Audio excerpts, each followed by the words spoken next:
Good evening दोस्तों।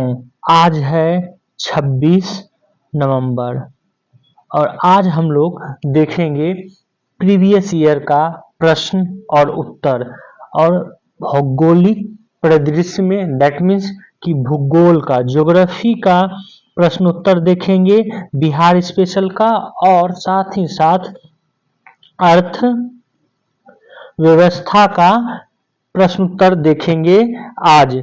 और आपको ये भी साथ ही साथ बता दें कि आज जो है कौन सा दिवस है, तो संविधान का जो है आज ही के दिन संविधान 26 नवंबर 1949 को संविधान बनकर जो है तैयार हुआ था। इसलिए जो है हम लोग मनाते हैं कौन सा दिवस 26 नवंबर को, संविधान की स्थापना दिवस के रूप में मनाते हैं। ये भी आप लोग याद रखेंगे, संविधान के स्थापना दिवस या संविधान दिवस जो है के रूप में मनाते हैं 26 नवंबर को। तो आज संविधान दिवस है, ये आप लोग याद रखेंगे। चलिए अब हम लोग स्टार्ट करते हैं ज्योग्राफी। बिहार राज्य अवस्थित है निम्न देशांतर के मध्य।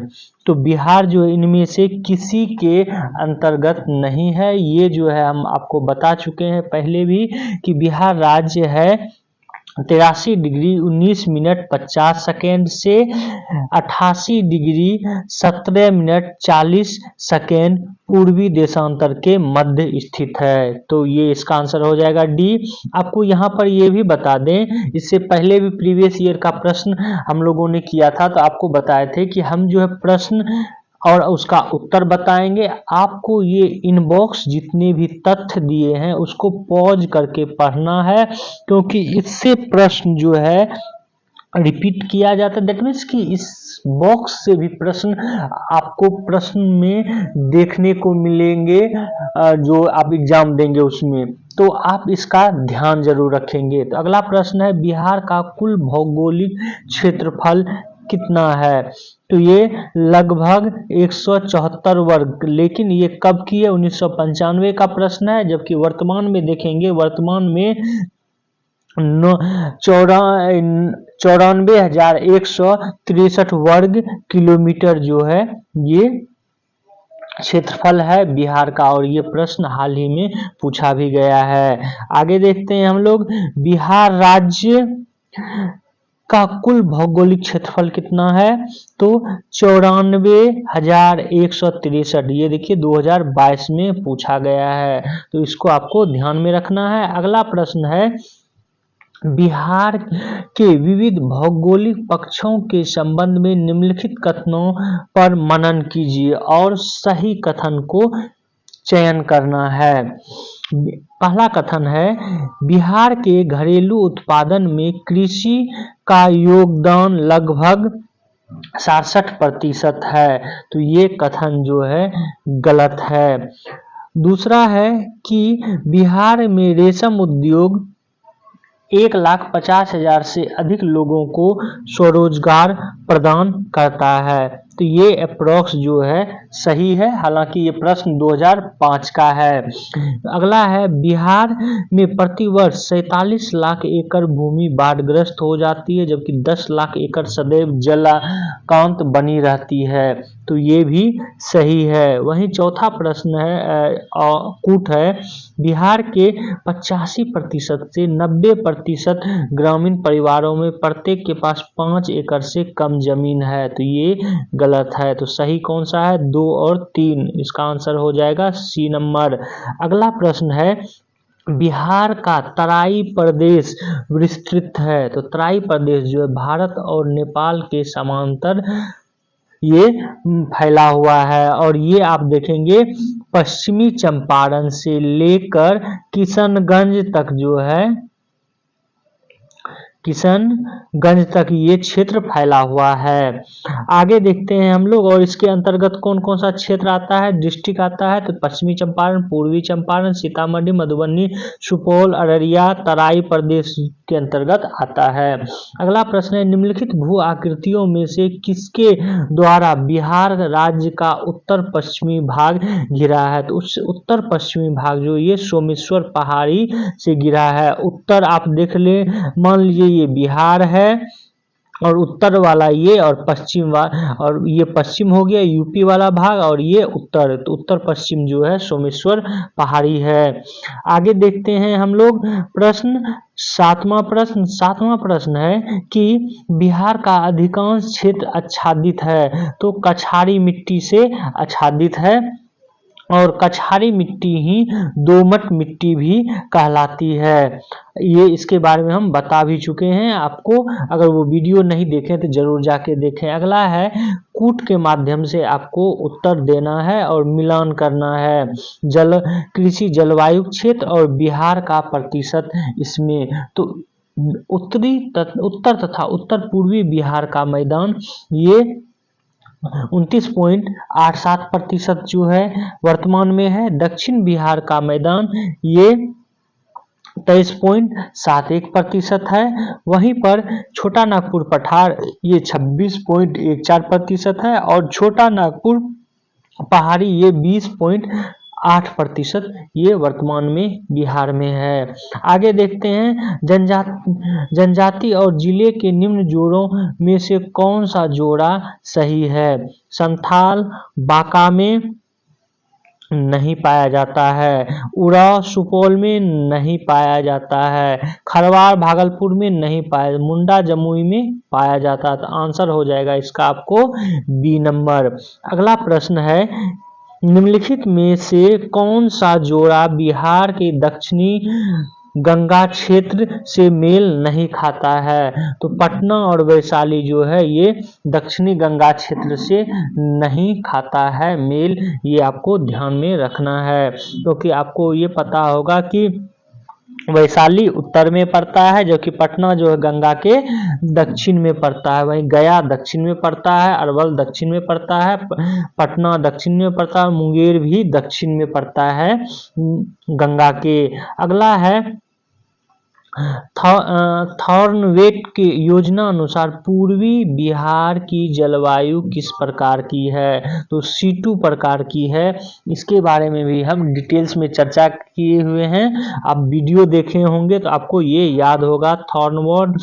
थॉर्नवेट के योजना के अनुसार पूर्वी बिहार की जलवायु C2 प्रकार की है। C2 प्रकार की जलवायु नमी युक्त उपाद्र जलवायु को कहा जाता है, ये भी आपको ध्यान में रखना है। अगला प्रश्न है, बिहार में बलसुंदरी, ताल, कैराल एवं बलथर पद निम्नलिखित में से किसके लिए प्रयुक्त है। ये मिट्टी के लिए प्रयुक्त है, बलसुंदरी मिट्टी, ताल मिट्टी, कैराल मिट्टी और बलथर मिट्टी। और इन मिट्टियों किन किन क्षेत्रों में पाया जाता है इसके बारे में डिटेल्स में चर्चा कर चुके हैं। आपको ये भी बता दें, ये मिट्टी का विभाजन जो है इंटीरिया में थोड़ा सा डिफरेंट था, तो हमने दूसरे अन्य बुक्स की सहायता से आपको डिटेल्स में बताया है। अगला है, बिहार के निम्न हिस्सों में से कौन सा हिस्सा भूतात्विक दृष्टि से अपेक्षाकृत पुराना है। तो खड़गपुर की पहाड़ी जो है भूतात्विक दृष्टि से ज्यादा पुराना है।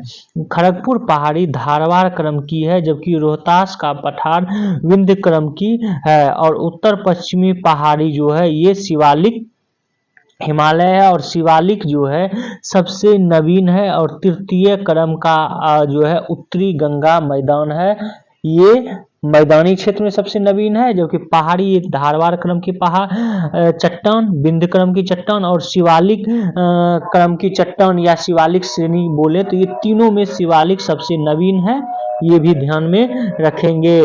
अगला है आपको प्रश्न, निम्न में से कौन सा जिला धारवाड़ भूस्तरीय रचना वाला नहीं है? तो रोहतास जो है धारवाड़ वाला नहीं है, अपितु रोहतास कौन सा है? विंध्य क्रम का है। रोहतास विंध्य क्रम, रोहतास और कैमूर जो है विंध्य क्रम का है, जबकि मुंगेर, जमुई, नवादा ये सारे क्षेत्र धारवाड़ क्रम के चट्टान यहाँ पर पाया जाता है। इसके बारे में भी हम डिटेल्स में चर्चा भी कर चुके हैं और बताए भी हैं आपको कि इन क्षेत्रों को आपको याद रखना है। अगला प्रश्न है, बिहार के निम्न जिलों में से किस जिले में ही पिडमोंट स्वैप मिट्टी पाई जाती है? तो पिडमोंट स्वैप जो है पश्चिमी चंपारण में पाया जाता है और पिडमोंट को जो है दली मिट्टी भी के रूप में जानते हैं। ये भी आप लोग ध्यान में रखेंगे। आगे है अगला प्रश्न 16वां नंबर, निम्नलिखित में से बिहार का कौन सा भू आकृतिक खंड झारखंड के साथ अपनी सीमा साझा नहीं करता है? तो मिथिला का मैदान ये साझा नहीं करता है। मिथिला मैदान नेपाल को साझा करता है, जबकि अंग भागलपुर का मैदान है ये बिहार झारखंड को साझा करता है। गंगा सोन साझा करता है झारखंड को, और मगध का मैदान भी। अगला प्रश्न है, निम्नलिखित में से कौन सी वस्तु बिहार के भौगोलिक संकेतक के रूप में पंजीकृत नहीं है? तो उपयुक्त में जितना है ये पंजीकृत है। जर्दालू आम भी पंजीकृत है, मूंगा रेशम भी, कटनी धान भी और मगही पान भी। किन किन क्षेत्रों में ये है ये डिटेल्स में आप लोग पढ़ लेंगे। अगला है, कोपेन की जलवायु वर्गीकरण के अनुसार उत्तरी बिहार की जलवायु किससे प्रदर्शित की जाती है? तो ये CWG, सी कैपिटल में, W और G स्मॉल में इसको प्रदर्शित की जाती है। और दक्षिणी बिहार को किस में, आप लोग कमेंट्स बॉक्स में बताएंगे। अगला है, प्रधानमंत्री नरेंद्र मोदी ने हाल ही में मंडल बांध परियोजना की नींव किस नदी पर बनाने के लिए रखी थी? तो ये उत्तरी कोयल नदी जो कि दक्षिण बिहार की नदी है वहां पर रखा गया था। अगला प्रश्न है, इसको भी आप इनबॉक्स डिटेल्स में पढ़ लेंगे। अगला प्रश्न है, 20वां, मुजफ्फरपुर, दरभंगा, चंपारण जिले में कौन सी मिट्टी अधिकांशतः पाई जाती है? तो नवीन जलोढ़ मिट्टी जो है इन क्षेत्रों में पाई जाती है।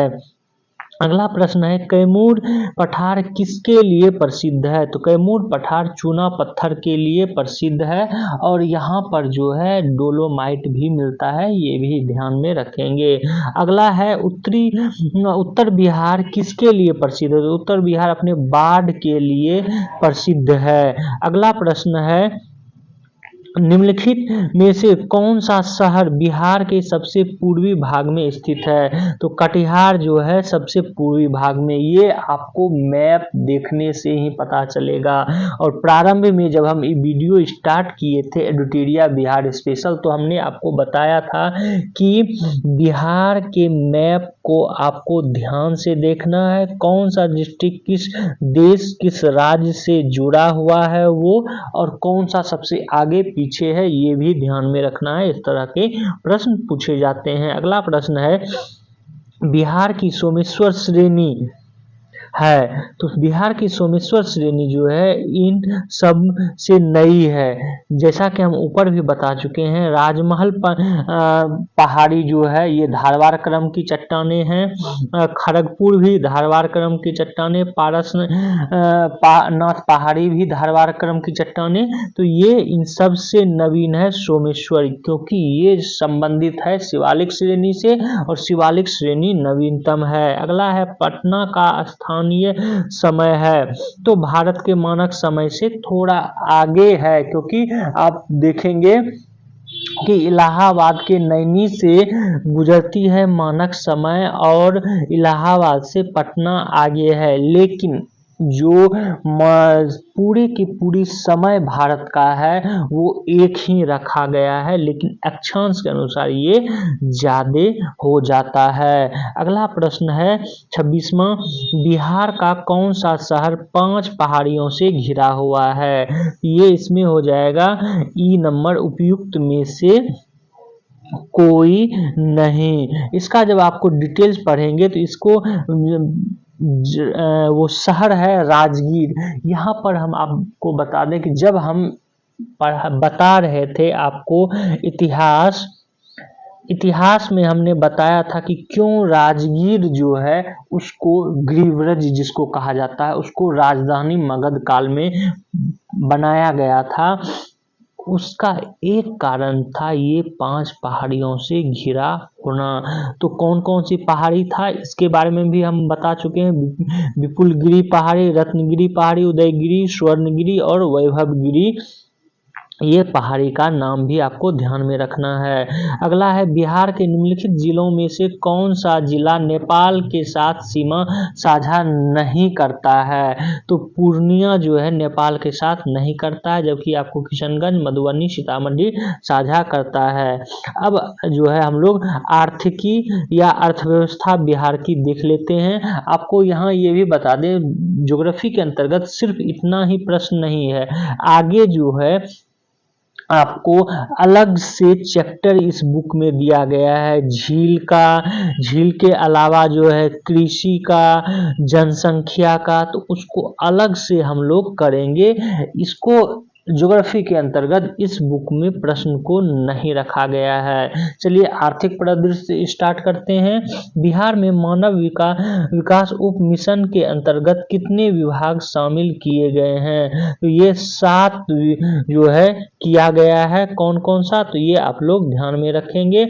अगला है बिहार के उस योजना का नाम बताएं जो निर्यातोन्मुखी इकाई की स्थापना के लिए अपेक्षाकृत उच्च स्तरीय अवसंरचना सुविधा के निर्माण को ध्यान देती है। तो ये ध्यान देती है एक्सपोर्ट प्रमोशन इंडस्ट्री पार्क, इसके द्वारा जो है ये इकाई है बिहार में जो कि इसको ध्यान में देती है। अगला है कि बिहार में प्रति व्यक्ति शुद्ध राज घरेलू उत्पाद स्थिर कीमतों पर देश की तुलना में कम है। 2018-19 में यह था, तो ये राष्ट्रीय औसत का 33% था। हालांकि ये डाटा जो है अब नया डाटा आपको ध्यान में रखना है। अगला है बिहार राज्य के सकल राष्ट्रीय मूल्यवर्धन में कृषि और संबद्ध क्षेत्र का योगदान 2017 और 18 में कितना था, तो ई नंबर तो अभी वर्तमान में जो है ये 21.5% है। ये आपको ध्यान में रखना है। अगला प्रश्न देखते हैं, पांचवा प्रश्न है कि बिहार अर्थव्यवस्था की विकास दर 2018-19 में स्थिर कीमतों पर थी, तो ये 10.53 थी और वर्तमान में देखेंगे तो ये 10.6 है। ये भी आपको ध्यान में रखना है वर्तमान वाला। वित्तीय वर्ष 2022-23 के लिए राजकोषीय घाटा बिहार की जीएसडीपी का 0.5% अनुमान लगाया गया है। तो ये 3.47% ये करेंट डाटा है। और इसके बारे में जो है हम जब एडिटोरिया का बिहार स्पेशल में अर्थव्यवस्था बता रहे थे तो हमने इस प्रश्न को किया है, इसके बारे में डिटेल्स में जानकारी प्राप्त की है। अगला है भारत में चालू मूल्य पर प्रति व्यक्ति न्यूनतम आय वाला राज्य, तो ये बिहार है। अगला प्रश्न है बिहार के किस कुशल श्रम शक्ति में कृषि श्रमिकों का अनुपात है, तो ये हालांकि 2005 का है, तो इस प्रश्न को हम लोग छोड़ ही देते हैं। अगला है बिहार आर्थिक सर्वेक्षण पहली बार किस वित्त वर्ष में प्रकाशित किया गया था, तो ये 2006-07 में किया गया था। ये इंपॉर्टेंट है, इसको रिपीट किया जा सकता है क्योंकि पहले जो है आर्थिक सर्वेक्षण बिहार आर्थिक सर्वेक्षण करके कोई जो है बुक या कहें वित्त वर्ष में कोई भी पब्लिकेशन नहीं होता था। 2006-07 में तत्कालीन उप मुख्यमंत्री सुशील कुमार मोदी जो है इन्होंने वार्षिक आर्थिक सर्वेक्षण प्रस्तुत किया था 6-7 में पहली बार। अगला प्रश्न है 2017-18 में बिहार राज्य में कृषि में कार्यरत जनसंख्या का प्रतिशत कितना था, तो इसका आंसर हो जाएगा ई, क्योंकि ये डाटा चेंज हो चुका है और उस समय भी ये नहीं था। जैसे अभी देखेंगे 77% जो है कार्यरत है। अगला प्रश्न है प्रति व्यक्ति आय के मानदंड के अनुसार बिहार का कौन सा जिला सबसे गरीब है? तो सबसे गरीब जिला शिवहर है, जबकि सबसे अमीर जिला कौन सा है? पटना है। ये भी आपको ध्यान में रखना है। अगला प्रश्न है कि 2017-18 के दौरान बिहार में तृतीयक क्षेत्र की विकास दर कितना था? तो तृतीयक क्षेत्र 14.6% की दर से विकास हुआ और बिहार में सबसे ज्यादा जो है अभी तृतीयक क्षेत्र का ही योगदान है। अगला प्रश्न है 2017-18 के मौजूदा कीमत पर बिहार राज्य का सकल घरेलू उत्पाद, तो ये डाटा जो है पुराना हो चुका है, इसको ध्यान में नहीं रखें। ये जो इम्पोर्टेंट है जो कि 2022-23 का डाटा है ये रखें कि 7.5 लाख करोड़ रुपये तथा 4.4 लाख करोड़ रुपये का अनुमान है ये डाटा। इसके बारे में भी हम बता चुके हैं। बिहार राज्य में वर्ष 2016-17 के दौरान आर्थिक विकास दर क्या थी?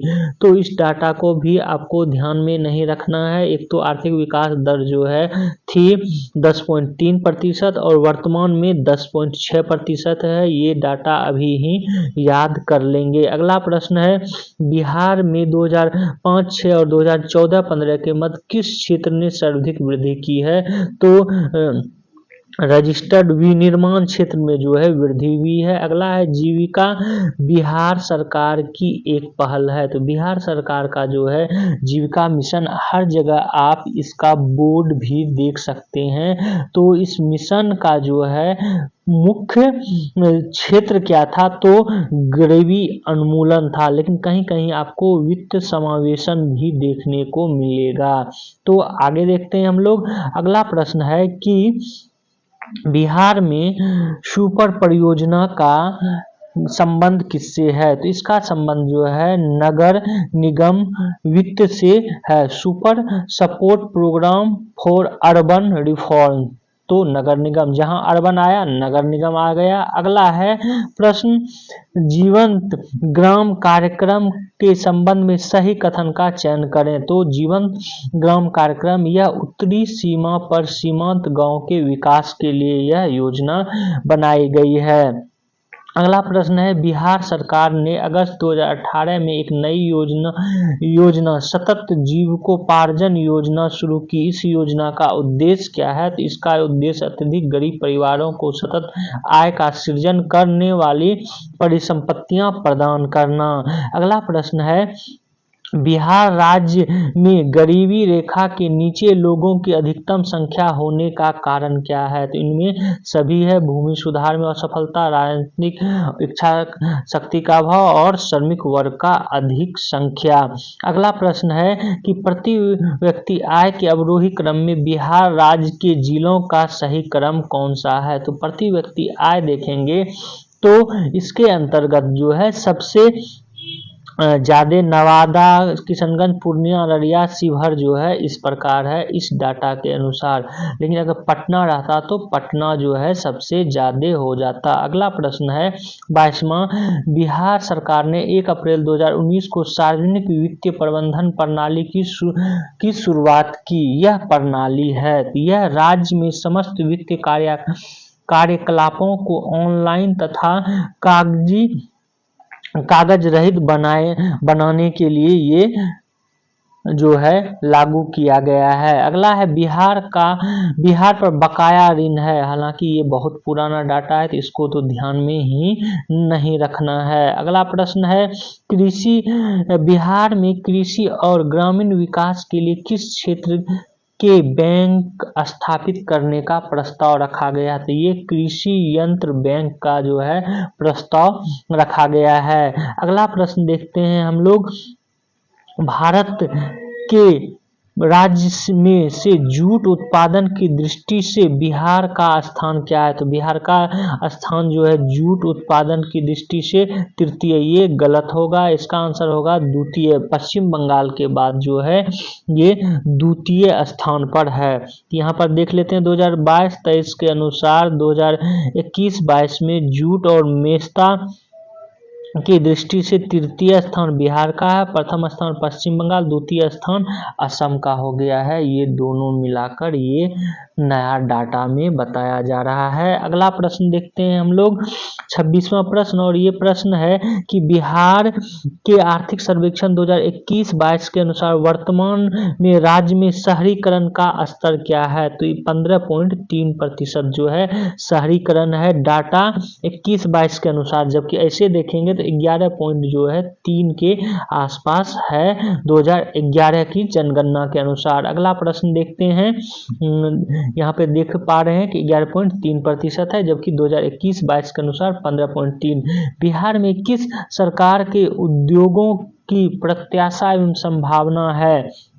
तो इसका आंसर हो जाएगा इन सारे जितने भी उद्योग हैं उन सब की जो है ये संभावना है। अगला है बिहार की मुख्यमंत्री कन्या उत्थान योजना के संबंध में कौन सा कथन असत्य है। असत्य कथन को पहचानना है। तो योजना का वार्षिक व्यय जो है 7,221 करोड़ प्रस्तावित है, ये सही है। शिक्षा, स्वास्थ्य, समाज कल्याण 3 विभागों द्वारा योजना संचालित है, ये भी सही है। जन्म से स्नातक तक की शिक्षा पूर्ण करने पर प्रत्येक कन्या को 60,000 रुपये प्रदान किए जाएंगे, ये गलत है। तो अगला देखते हैं अब हम लोग, तो आंसर उसका हो जाएगा सी। अगला है डिजिटल बिहार कार्यक्रम के तहत कौन से छात्र 2021-22 से कंप्यूटर शिक्षा और प्रशिक्षण प्राप्त करेंगे।